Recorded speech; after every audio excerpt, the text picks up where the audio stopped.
लोग पढ़ने जा रहे हैं आपातकालीन प्रावधान। यानी आपातकालीन प्रावधान संविधान के भाग 18 और अनुच्छेद 352 से लेकर के 360 के बीच 3 प्रकार के आपात की स्थिति की बात कही गई है। यानी 3 प्रकार का प्रावधान है।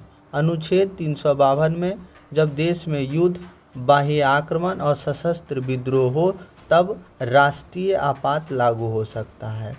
यानी सशस्त्र विद्रोह हमारे संविधान के मूल संविधान में सशस्त्र विद्रोह नहीं था।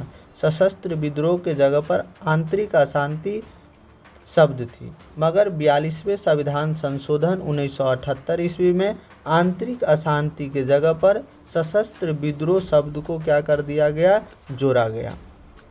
इसके साथ है अनुच्छेद 356। अनुच्छेद 356 में अगर किसी राज्य में संवैधानिक तंत्र अगर विफल हो जाता है तो विफल होने के क्रम में राज्य आपात या राष्ट्रपति शासन लागू हो सकता है। हम लोग बोलचाल की भाषा में कहते हैं कि उस राज्य में क्या हो चुका है, राष्ट्रपति शासन लागू हो गया, मगर हमारे संविधान में कहीं भी राष्ट्रपति शासन की बात नहीं की गई है। यानी राज्य आपात की बात कही गई है। इसके साथ अनुच्छेद 360 वित्तीय संकट की स्थिति में भारत में वित्तीय आपात लागू हो सकता है। अभी तक वर्तमान में राष्ट्रीय आपात और राष्ट्रपति शासन या राज्य आपात ये लागू हो चुका है, मगर भारत में अभी तक वित्तीय आपात लागू नहीं हुआ है।